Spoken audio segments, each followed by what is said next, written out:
আমি রবি গুপ্ত, Tejas Janakalyan party Paschimbanga.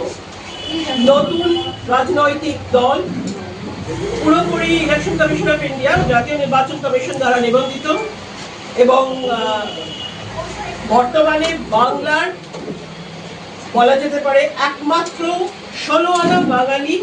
Definitely আমরা অংশগ্রহণ করবো মানুষের পাশে দাঁড়ানো, পশ্চিমবাংলার মানুষের, পশ্চিমবাংলার সমাজ, পশ্চিমবাংলার অর্থনীতি, অর্থ সামাজিক পরিস্থিতি, বৈষম্য, যাবতীয় যা আছে তার যেটাই জনবিরোধী তার বিরুদ্ধে কথা বলা, সোচ্চার হওয়া এবং মানুষের পাশে দাঁড়ানো, মানুষের সাথে দাঁড়ানো, মানুষকে পরিষেবা দেওয়া, এটাই তেজসের মূল লক্ষ্য। বিশেষ করে আর্থসামাজিক বৈষম্য দূরীকরণ এবং সেটাতে সামঞ্জস্য, সমতা অন্যান্য রাজ্যের সাথে। এছাড়া তেজস ডেফিনেটলি আমি ব্যক্তিগতভাবে যেখানে যেখানে গেছি, এটা উত্তরবঙ্গ হোক, মধ্যবঙ্গ হোক, দক্ষিণবঙ্গ হোক, সমস্ত জায়গায় মানুষের অভূতপূর্ব সাড়া পেয়েছি এবং আমরা মনে করছি মানুষের সাথে থেকে যে আমরা বুঝতে পারছি, আন্দাজ করছি, সেখান থেকে বোঝা যাচ্ছে যে এটা বাংলার ডেফিনেটলি একটি বিকল্প রাজনৈতিক দল। আগামী দিনে মানুষের সাথে, মানুষের পাশে, মানুষের হয়ে কথা বলবে, মানুষের আওয়াজ তুলে ধরবে। কিসের ভোট ভাগ হবে? ভোট ভাগ হওয়ার তো কোনো কিছু দেখছি না। মানুষ যাকে মনে করবে তাকে গ্রহণ করবে। মানুষ যদি মনে করে যে এটা বিকল্প, তেজস জনকল্যাণ বিকল্প, রাজনৈতিকভাবে তারা বিকল্প, তাদের কথা বলছে এবং সবাইকেই তো তারা 5 বছর, 10 বছর, 15 বছর তারও বেশি চান্স দিয়েছে। একবারের জন্য যদি তেজসকে ক্ষমতায় আনে, একবারের জন্য যদি তাদেরকে সুযোগ দেয়, আশীর্বাদ করে, তাহলে মানুষ দেখবে, মানুষ বুঝবে। মানুষ যদি বোঝে যে না, এদেরকে সুযোগ দেওয়া উচিত, এরা কাজ করবে, এরা যেটা বলছে সেটা গ্রহণযোগ্যতা আছে, তাহলে মানুষ দেবে। আমি এখানে ভোট ভাগাভাগির কোনো ব্যাপার দেখি না, এখানে ভোট ভাগাভাগির কোনো ব্যাপার নেই। মানুষ যাকে পছন্দ করবে মানুষ তাকে ভোট দেবে এবং সেটা সবসময় হয়ে এসছে, আজও হবে, ভবিষ্যতেও হবে। মানে আগামী নির্বাচনগুলোতে কোন কোন, এটা হচ্ছে প্রথম ব্যাপার। দ্বিতীয় হচ্ছে কতজন মেম্বার আছে তার উপরে বেস করে কিন্তু ভোট দেয় না, মানুষ ভোট দেয় না। আমি ক্যান্ডিডেট, তো অবভিয়াসলি আমাদের এখানে বিধানসভায় যতগুলো সিট আছে আমরা সবগুলোতেই লড়বো, এটা আমাদের লক্ষ্য। কারণ মানুষের কথা তো সব জায়গা থেকে, সব জেলা থেকেই বলতে হবে। আমি দক্ষিণবঙ্গ থেকে বলবো, উত্তরবঙ্গে বলবো না, উত্তরবঙ্গে বললে মধ্যবঙ্গে বলবো না। সুতরাং সব জেলাতেই আমাদের করতে হবে। কোন জেলার উপর বেশি ফোকাস দিচ্ছেন আপনার প্রশ্ন ছিল, কোন জেলার উপরে বেশি ফোকাস বা কম ফোকাসের ব্যাপার নয়, it is a matter of equal focus. যেখানেই প্রয়োজন সেখানেই তেজসকে পাবে, যেখানেই প্রয়োজন সেখানেই তেজস যাবে। সুতরাং সেটা সম হবে সব জায়গায়, কোনো বেশি কমের ব্যাপার নয়। আর কথা বলার ধরন দেখে, তাদের মন মানসিকতা দেখে, তার উপরে বেস করে কতটা ভরসা করতে পারছে, বিশ্বাস করতে পারছে, রিলাই করতে পারছে, তার উপরে বেস করে মানুষ তাদের ভোট দেয়।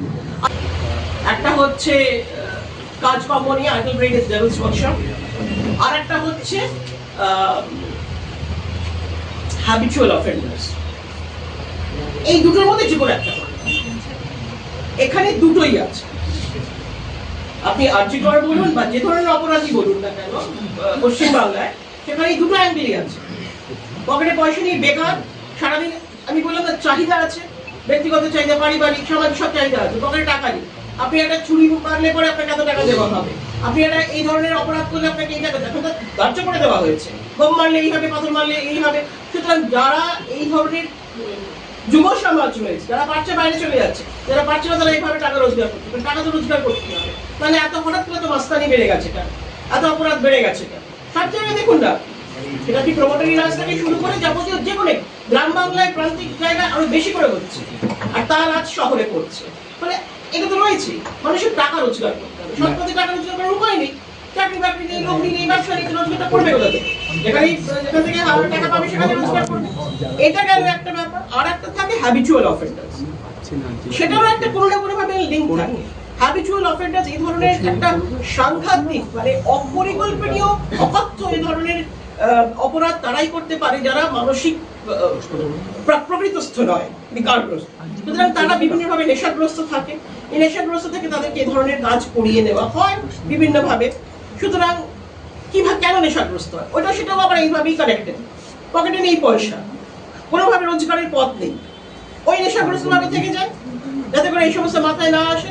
নেশা, আর এদের কিন্তু কিছু কিছু রাজনৈতিক দল এদেরকে তো পুষে রাখে, এদেরকে তো রেখে দিচ্ছে এই ধরনের কুকর্ম করার জন্য। যেই মোমেন্টে আপনি তার কাছে টাকা দেবেন, যেই মোমেন্টে তাকে আপনি রোজগারের পথটা দেখিয়ে দেবেন, সে তো আর আপনার এই ধরনের কুকর্মের মধ্যে আসবে না। সে জানবেন সৎ পথে রোজগার করতে পারে। মানে আসল মেইন পয়েন্টটাই হচ্ছে আর্থসামাজিক বৈষম্য। মানুষের পকেটে টাকা, মানুষকে রোজগার করার পথ দেখালে পরে, মানুষকে যদি টাকা রোজগার করা, সৎভাবে টাকা রোজগার করার পথ দেখান, এবং যেটা যার মধ্যে বৈষম্য থাকবে না, যেটা সমতা আছে অন্যান্য রাজ্যের সাথে, তাহলে আমার মনে হয় অটোমেটিকলি ক্রাইম কমে যাবে। এটা আমার বিশ্বাস, আমার বিশ্বাস, এটা স্ট্যাটিস্টিক্স। এটা আপনি পড়াশোনা করলে পরে আপনি পরের ব্যাপারটা নিয়ে আপনি বুঝতে পারবেন দিস ইজ দ্য রিজন, এবং এটা হলেই এটা কমবে। ম্যাডাম, এই বৈষম্য দূরীকরণ, আমাকে 10টা লোক সেখানে দাঁড়িয়ে পড়বে, দাদাগিরি করবে, এক একটা দল আসবে, তাদেরকে আমাকে এত এত টাকা দিতে হবে। এই মস্তানিগুলো থাকলে পরে, পলিটিক্যাল আনরেস্ট থাকলে, পলিটিক্যাল স্টেবিলিটি না থাকলে পরে কখনো কোথাও কোনো আর্থসামাজিক উন্নতি হয় না। কারণ সেখানে ব্যবসা আসবে না, বাণিজ্য, ব্যবসা, লগ্নি কিছুই আসবে না। ফলে আপনি সেখানে করবেনটা কি করে? সব থেকে বড় জিনিস হচ্ছে তেজসের কাজ হচ্ছে পলিটিক্যাল স্টেবিলিটি, রাজনৈতিক স্থিরতা আনতে হয়। কারণ যে কোনো ব্যবসাদার প্রথমে দেখে যে আমার রাজনৈতিক স্থিরতা আছে কিনা, তাহলেই তারা সেখানে লগ্নি করতে আসবে। তাদেরকে যদি আপনি সেই ধরনের একটা এনভায়রনমেন্ট করে দেন, অনুকূল পরিস্থিতি তাকে যদি দেন, সে আসবে কাজ করতে। তো সে আসলে পরে তখন অটোমেটিক্যালি আপনার ছেলে মেয়েদের কাজ হবে। এখানে আবার আরেকটা ব্যাপার আছে যেটা তেজস বিশ্বাস করে, সেটা হচ্ছে বাইরে থেকে যারা আসবে, যে সমস্ত ব্যবসাদাররা, লগ্নি করতে হোক, ব্যবসা করতে হোক, শিল্প করতে হোক, যাই করতে হোক, সেখানে আমরা ডেফিনেটলি এটা জোর করব। এবং আমাদের একটা আমরা বেসিক্যালি পিপিপি মডেলে বিশ্বাস করি। সুতরাং সেখানে আমাদের কন্ডিশনই থাকবে বাংলার ছেলে মেয়েদেরকে তাদের যথাযুক্ত তাদেরকে অপরচুনিটি দিতে হবে। তাদেরকে ভিক্ষা, অনুদান, এই দান কিচ্ছু দরকার হয় না।